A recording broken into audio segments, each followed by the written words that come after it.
So this young... What is your name? Peter. Peter? Great, Peter. Can you say Peter as if you are really proud of that name? What is your name? Peter. Great! Now, Peter, for the rest of your life, every time somebody asks you your name, you say, Peter. great, terrific. And that could spill over into all the other things you say as well, because it's not necessary to be apologetic about your voice. This young gentleman's name is Peter. Right. Everybody knows your name, isn't that great? And the reason everybody knows your name is because you said it with clarity and with confidence and with power. We've got to get the same quality into your playing, because your playing, it's very nice what you're doing. You're really in good shape. What age, how old are you? 13. Okay, great. So you're doing well, but you're doing Peter. Peter. Nobody will remember your name if you say it that way, and nobody will remember your playing if you play held back. Right? So when you think of Italy, this is an Italian composer. When you think of Italy, what do you think of? Like, really nice place. A nice place. That doesn't quite do it. Be a little more specific. It's like all bright and happy. Good. Bright is great. When I went to Italy, I was 15 when I went, a little older than you, for the first time. And I tell you what happened to me on the very first day I arrived. Actually, it was wonderful. I arrived with my father, and we were at the train station. We arrived at the train station, and I had my cello with me, and I wanted to give the cello to the porter, but I didn't know what to say, and I didn't think he would know what a cello was. So and of course I didn't speak Italian. So I thought, what do I say? And then I remembered Opus 18, number 6 of Beethoven. And I said, questo pezzo deve essere trattato con molto delicatezza. This piece should be treated with great delicacy. Beethoven wrote that above his music, so I handed my cello. But just think of that. Questo pezzo deve essere trattato con molto delicatezza. What do you get from that? What is that? Beauty. Questo pezzo deve essere trattato con molto delicatezza.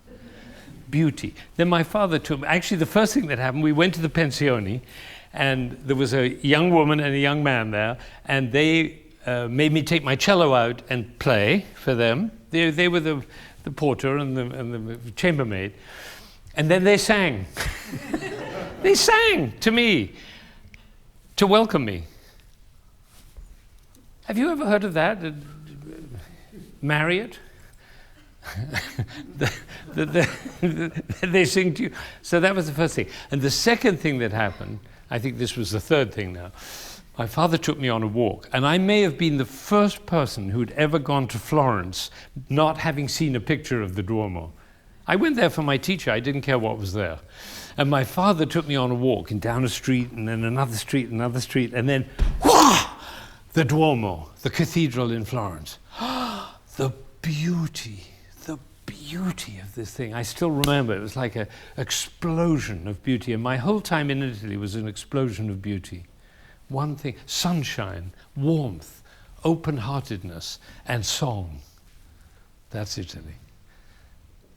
Do you get that? Now, you can't go to Italy right now, although if you could persuade your parents to take you there, it would be an eye-opener. So let's see if we can get some of that into your playing. Can we try? Even the very first 3 notes. I went to school to study in Siena, which was a beautiful town near Florence, the first time I went there. And there was a young violinist there, about 17 years old. He was called Salvatore Accardo. Has anybody heard of Salvatore Accardo? One of the greatest violinists of the age. But he was a young kid, and he played his violin. It was so beautiful.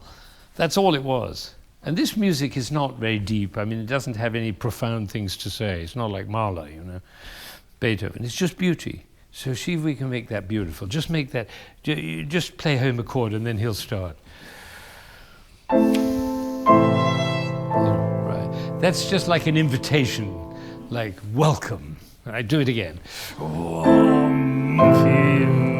Yeah, you know, the thing is you're worried about your violin playing, so you don't look as though you've been welcomed.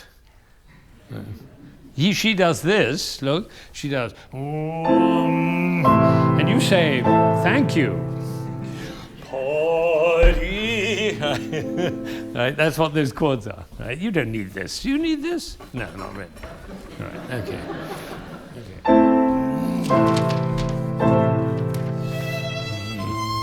Right, that note, just play that note.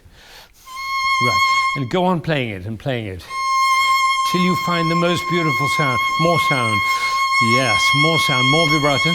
Yeah, now we're getting, that's great. You know, there was a wonderful Czech cellist, and he played one note, always one note, only one note. And his mother, no, sorry, I told the story all wrong. His wife said, Jan, your friends in the opera, they play lots of notes. You play one note. And he said, you don't understand. They're looking for the note. I found it. Could you play that note as if you'd found it? And you didn't care about any other note, just that first. Yes, right, just, yeah, I was thinking of, yeah, that's right. Just the C sharp. Yeah, I mean the C. Right, that's right. And just play it. Like a great singer. Do you see all those people at the back? They want to hear that note. Play that note to the back. Back. Yes, more. Yeah, there it is. It's beautiful. Now do the note before. No, the note goes before this one. So, I see you were doing it over and over. Great, I love that. Do that over and over, yeah. Oh, that's beautiful. Right.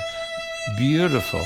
Now play that E as if you knew it was going to the C. Like that. Should we play it? Should we have an introduction here?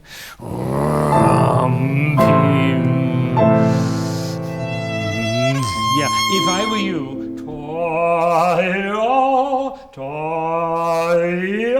a little time to get, because it's a long way from da, ya.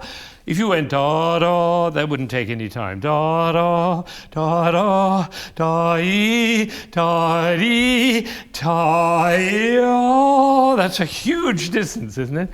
Introduction. Think of the people in the back. Yes. Thank you. A little applause, please. That was very beautiful. That was great. That was really great. Do it now again without the introduction. Yeah, you have to move the bow a little slower. The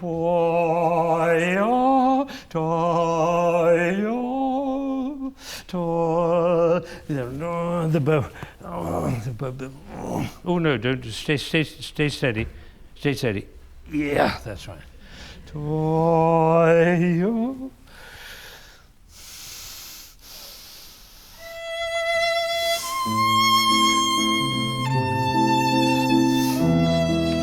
Now, interesting, you could do these three notes in a number of ways. You could do do, do, or do.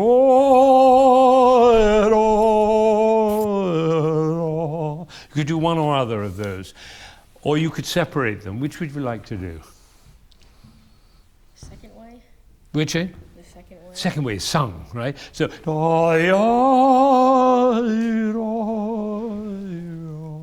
and it naturally falls, doesn't it? Heavy beat on the beginning, and then it falls down. Once again. And 3, 2.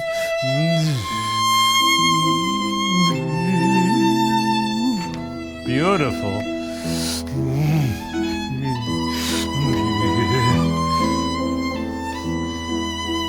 So that's an answer. This is the statement, and this is the answer.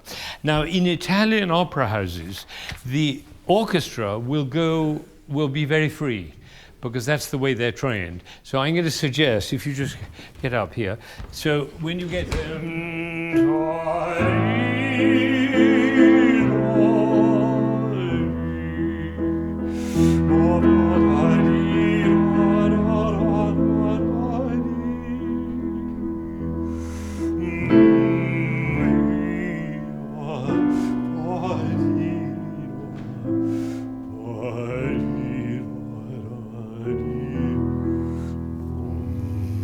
that's like an Italian opera house. With that freedom, should you try that?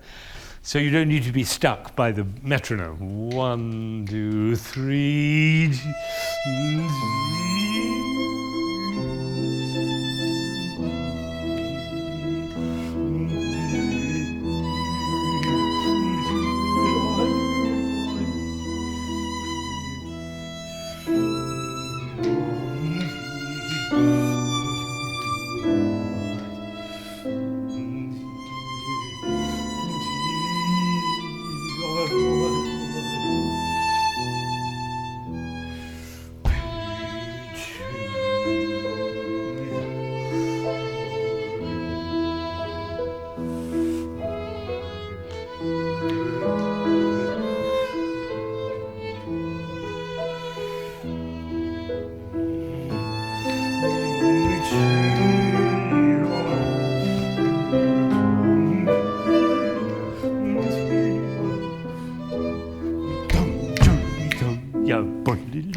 That's the speed, right?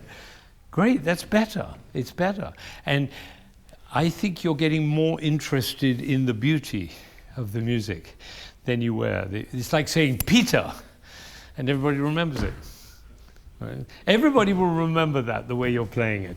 Let's play it one more time, and come forward and say it to them as if you wanted to tell them something really, really important that you believed in. You know, we musicians are a little like politicians. We have to convince people that our way is the right way and do it with passion and with conviction. All right, so we've got an introduction.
Great. Peter, I've got one last thing to say to you, because we've got to stop, because there's another group going to play and everything. I'm going to say one more thing to you. Practice. Practice. Practice a lot. Because what's stopping you from being the next whole level of your playing is just confidence with the instrument. And you're anxious and you're not quite confident. And so, how much do you practice now? What's that? Not that long. Not that long. Yeah, I noticed you whispered that. Not that long. So here's an interesting thing. You've come in front of this, look at this huge crowd. This is the largest crowd you've ever played for in your life, right? Is it alone? And they've all witnessed this moment. They have discovered that you are Peter, that you are a singer, that you love beauty, that you are a passionate person, and that you don't practice enough. Okay. So now you can do one of three things. You can say, oh, to hell with the whole thing, I'm going to give it up. or you can shrug your shoulders and say, too bad, or you can say, I'm going to actually change my life, and I'm going to carve out a part of every day, a large part of every day, and really practice it, because it's worth it. Which ones do you think you're going to do? Third one. Third one. How about you say that a little louder? The third one, right? The third. Yes! Now,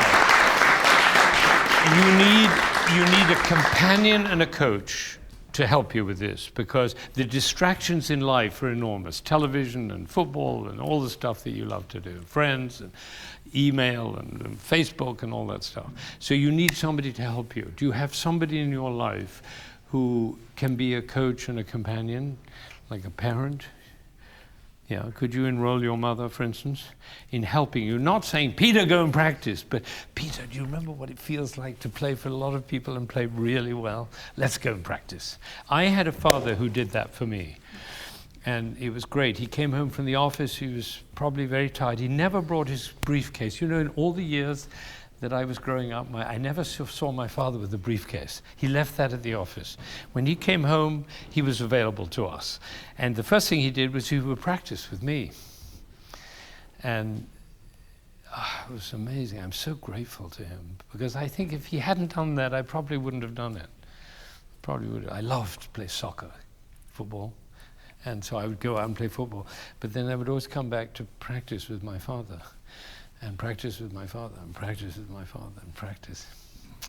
So if you can get, you don't need to practice with somebody, but if you can get somebody to join you in reminding you, in helping you, and then I think you have a chance of doing something very special.